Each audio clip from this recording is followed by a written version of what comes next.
So మొన్నటి నుంచి కూడా మనము అసలు ఏ గ్రహానికి సంబంధించిన ఒకవేళ మీకు దశాంతర దశ అంటే ఇప్పుడు ఎగ్జాంపుల్ అనుకోండి మనం ప్రీవియస్ వీడియోలో మనం రవిది మాట్లాడాం. కొంతమందికి ఏమవుతుందంటే వాళ్ళ లగ్నము సింహలగ్నం అవుతుంది.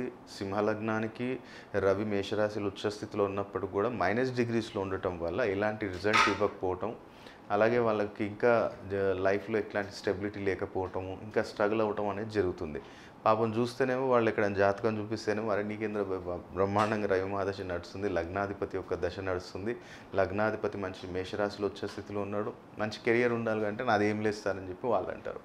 అయితే రవి పొజిషన్ తర్వాత సాట్రోన్ ఎలా ఉన్నాడు, శని ఎలా ఉన్నాడు, ఎందుకంటే నీ జీవితంలో ప్రొఫెషన్లో నువ్వు గ్రోత్ కావాలి అంటే నీకు రవి మహాదశ నడుస్తుందంటే శని ఎట్లున్నాడు, మీ అన్నదమ్ములలో రిలేషన్షిప్ ఏదైనా ఇష్యూ వస్తుంది అంటే నీకు కుజుడు ఎట్లున్నాడు, వీళ్ళ పొజిషన్ కూడా చూసుకుంటూ వీళ్ళని కంపేర్ చేసినట్టయితే అప్పుడు మనకు మన నెక్స్ట్ ఈ దశలో నాకేమొస్తాయి, నా ఇంట్లో ఏమైనా సాడ్ ఇన్సిడెంట్ జరగబోతుందా, లేదంటే నాకేమైనా హెల్త్ ఇష్యూస్ వస్తున్నాయా, లేదా నా ప్రొఫెషన్లో ఏమైనా చేంజ్ వస్తుందా, లేదంటే దీనికన్నా బెటర్ ప్రొఫెషనల్కి నేను ఏమైనా వెళ్తానా, లేదనుకుంటే నేను ఎక్కడైనా ఇన్వెస్ట్మెంట్ చేసిన డబ్బులు కానీ ల్యాండ్ కానీ అదేమైనా ఇష్యూస్ వచ్చి ఇరకటం ఏమైనా జరుగుతుందా, ఇవన్నీ కూడా మనం ఒక అనలైజేషన్ అనేది హారోస్కోప్ నుంచి చూసి చేసుకోవచ్చు.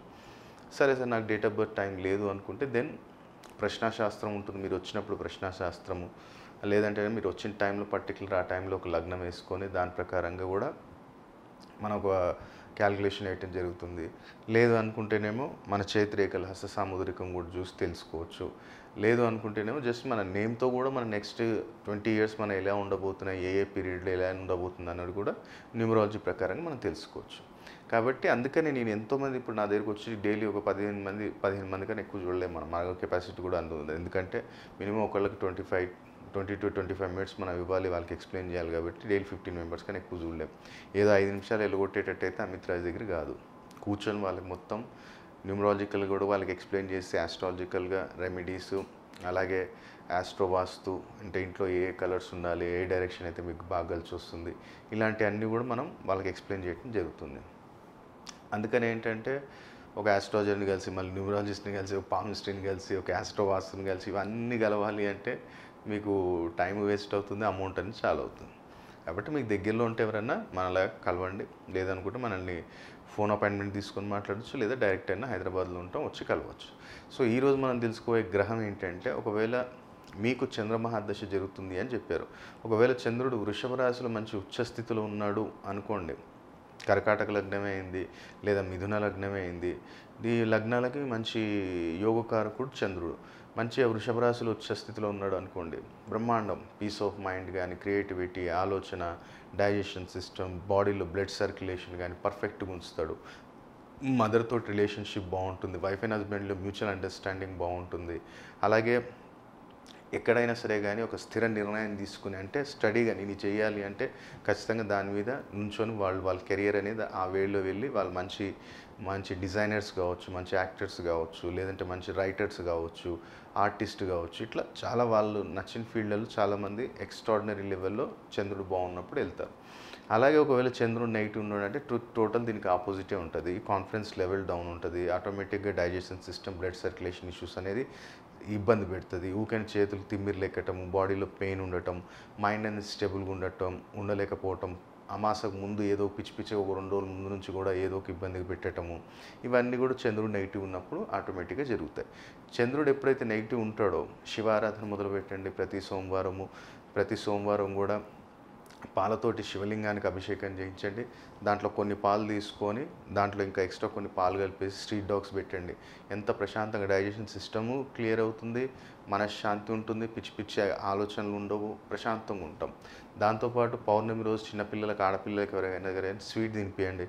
ఇంట్లో ఉండగలుగుతానంటే స్వీట్ ఇంట్లో ఉండండి. లేదు సార్ నేను బ్యాచిలర్ని, నేను మా మమ్మీ డాడీ ఇక్కడ ఉండరు, నేను ఇక్కడ ఉంటా అంటే ఒక 5 5 స్టార్ చాక్లెట్స్ 10 రూపాయలు కొనేసి ఆడపిల్లలకి 10 ఇయర్స్ లోపు ఉన్న ఆడపిల్లలకి ఇయ్యి. దాంతోపాటు ఎక్కడైతే దగ్గరలో మీకు జిల్లేడు చెట్టు ఉందో, తెల్ల జిల్లేడు చెట్టు ఉందో, ప్రతి సోమవారం కుదిరితే సోమవారం, లేదంటే గురువారం రోజు కానీ జిల్లేడు చెట్టు కొంచెం పాలు సమర్పించి నీ జీవితంలో ఒక స్థిరత్వాన్ని కోరుకో, నాకు ఒక మంచి స్థిర నిర్ణయం తీసుకునేటట్టు, నా మైండ్ స్టేబుల్గా ఉండేటట్టు నన్ను ఆశీర్వదించు తండ్రి అని చెప్పి ఆ గణేశుడిని కోరుకో. దాంతోపాటు నిత్యం కూడా ఇంట్లో ఎక్కువ ఎవరికైతే చంద్రుడు నెగిటివ్ ఉన్నప్పుడు ఇంట్లో ఎక్కువ బియ్యం స్టోరేజ్ చేయొద్దు.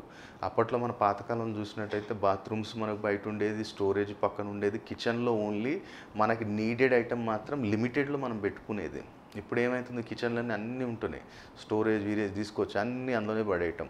ఇప్పుడు ఇంట్లో మీరు చాలామంది చూడండి, అన్నదమ్ములలో గొడవలు జరగటం కానీ, ఇంట్లో చిన్న మాటకే చిన్న చిన్న ఇష్యూ ఏదో చిన్న మనం తర్వాత గొడవ అయిన తర్వాత ఆలోచిస్తుంది, ఇది అరే చిన్న ఇది అసలు ఇది మ్యాటరే కాదు, దీనికి ఎందుకు మనం ఇంత రియాక్ట్ అయ్యామని చెప్పి చాలామంది ఆలోచిస్తుంటారు. దానికి కారణం ఏంటంటే ఇంట్లో కారం పొడి ఏదైతే మనము మిరపకాయలు తీసుకొచ్చి కారం పొడి కొట్టించి మనం ఇంట్లో పెడతాం కదా, అది కూడా చాలా నెగిటివ్నెస్ని తీసుకొస్తుంది. మీరు చూడండి ఎప్పుడైనా సరే మనం ఎర్ర మిరపకాయలు తెచ్చి పెట్టుకొని మనకు అవసరం ఉన్నప్పుడు 1 కేజీ 2 కేజీలు కొట్టించుకొని పెట్టేది తప్ప చాలామంది కేజీలు తెచ్చి పెట్టేస్తారు. ఇంట్లో కొత్త కోడలు వచ్చేప్పుడు మాట వినకపోవటం, ఇవన్నీ కూడా ఏమవుతుందంటే నెగిటివ్ మార్క్స్ని రిప్రజెంట్ చేస్తే చంద్రుని టోటల్గా డౌన్లోకి తీసుకెళ్ళిపోతే కేతు యాక్టివ్ అయిపోతాడు. సో కేతు యాక్టివ్ అయినప్పుడు ఏమవుతుంది, అందరు లాజికల్ మాట్లాడటం స్టార్ట్ చేస్తుంది, నువ్వు ఇది చేస్తే బాగుండు కదా, అట్లేంది చేసినావు ఇట్లేంది చేసినావు అని చెప్పి ఈ నెగిటివిటీ ఇంట్లో అనేది స్ప్రెడ్ ఎక్కువైపోతుంది. అందుకనే బియ్యము కారం పొడి స్టోరేజ్ తక్కువ చేయాలి. దాంతోపాటు కూడా మమ్మీని ప్రతి పౌర్ణమి రోజు కూడా మమ్మీ దగ్గర కొంచెం మమ్మీకి ఏదైనా స్వీట్ పదార్థం తినిపించి అమ్మ దగ్గర ఆశీర్వాదం తీసుకో. ఎక్కడైనా సరే కానీ టెంపుల్కి వెళ్ళినప్పుడు కూడా ఏ టెంపుల్కి వెళ్ళినప్పుడు కూడా వెళ్ళేటప్పుడు ఏదైనా వైట్ స్వీట్ తీసుకెళ్ళి అమ్మట అక్కడ ఎవరున్నా సరే కానీ పెద్దవాళ్ళు చిన్నవాళ్ళు వాళ్ళకి ఇచ్చేసే, నువ్వు కన్జ్యూమ్ చేయొద్దు, నువ్వు తినొద్దు, అక్కడ పనిచేసాయి. సో చంద్రుడు బాగాలేనప్పుడు ఈ నెగిటివిటీ మనం ఈ రెమెడీస్ చేసుకొని కొన్ని జాగ్రత్తలు తీసుకొని, అలాగే చంద్రమహాదశ అనేది ఏంటంటే చంద్రుడు మనస్కారకుడు, తండ్రి అలాగే తల్లి కారకుడు, వాహనం కానివ్వండి, నీ గృహం కానివ్వండి, అలాగే డైలీ ఎవరిదైతే బిజినెస్ ఉందో దాంట్లో మనీ రొటేషన్కి మెయిన్ ఇంపార్టెంట్ ఏంటంటే చంద్రుడే. సో నువ్వు ఎప్పుడైతే ఒకవేళ చంద్రుడికి సంబంధించిన నెగిటివ్ అమ్మని తిట్టటము, అమ్మతోటి మిస్బిహేవ్ చేయటము, అలాగే ఎవరిదైనా సరే కానీ డబ్బులు తీసుకొని నువ్వు ఇవ్వకపోవటం, ఎవరి దగ్గరైనా సరే ఎక్స్ట్రా మనం ఇంట్రెస్ట్కి ఇచ్చినాం అట్లా కాదని చెప్పి దాంట్లో ఇంకా అడిషనల్గా ఏమైనా యాడ్ చేసి వాళ్ళ దగ్గర వాళ్ళ మనసుని కష్టపెట్టి నువ్వు తీసుకున్నట్టయితే చంద్రుడు నీకు ఎంత ఉచ్చ స్థితిలో ఉన్నా సరే కానీ టోటల్ నీకు నెగిటివ్ రిజల్టే ఇస్తాడు. కాబట్టి కొన్ని ప్రికాషన్స్ ఉంటాయి ప్రతి దశ అంతర్దశలలో. ఏంటంటే శుక్రమహాదశ వస్తే నేను కరోడపతిని అయిపోతా అంటే కాదు. ఇప్పుడు శుక్రుడు లగ్జరీ ఇస్తాడు, నాకు శుక్రమహాదశ వస్తుంది, శుక్రుడు రాగానే నాకు బండ్లు వస్తాయి, ఇల్లు వస్తాయి, కార్లు వస్తాయి అంటే ఏం రావు. ఆయన పొజిషన్ ఎట్లా ఉంది, ఆయన మీద దృష్టి ఎవరిది ఉంది, ఆయన ఏ ఇంట్లో ఉన్నాడు, స్థిర రాశిలో ఉన్నాడా, చర రాశిలో ఉన్నాడా, దుబల రాశిలో ఉన్నాడా, ఏ నక్షత్రంలో ఉన్నాడు, ఎన్ని డిగ్రీస్లో ఉన్నాడు, ఇవన్నీ ఏం క్యాల్కులేషన్ చేయకుండా ఏదో శుక్రుడు గురించి ఆన్లైన్ చదివేశాం, శుక్రుడు లగ్జరీ లైఫ్ ఇస్తాడంట, గురువు మంచి ప్రమోషన్ ఇస్తాడంట, గురువు భాగ్యాన్ని మార్చేస్తాడంట. అరే ఆయన ఏ పొజిషన్లో నీ చార్ట్లో ఏ పొజిషన్లో ఉన్నాడు, అట్లా జరిగేది ఉంటే ప్రతి ఒక్కళ్ళు అంబానీలు అయిపోతుండే, ప్రతి ఒక్కళ్ళు అదానీలు అవుతుండే. కానీ మనదంటూ ఒక కర్మ ఉంది, మనకంటూ లిమిటేషన్ ఉంది. అది మనం తెలుసుకొని మనం పాటించినట్టయితే తప్పకుండా మన జీవితంలో మనం చేస్తున్న ప్రొఫెషన్ దేంట్లో అయినా సరే కానీ బిజినెస్లో అయినా మంచి ఒక స్థాయికి వెళ్తాం. ఇవన్నీ నమ్మండి, వీటిని పట్టుకొని బతకండి అని నేను అనట్లే.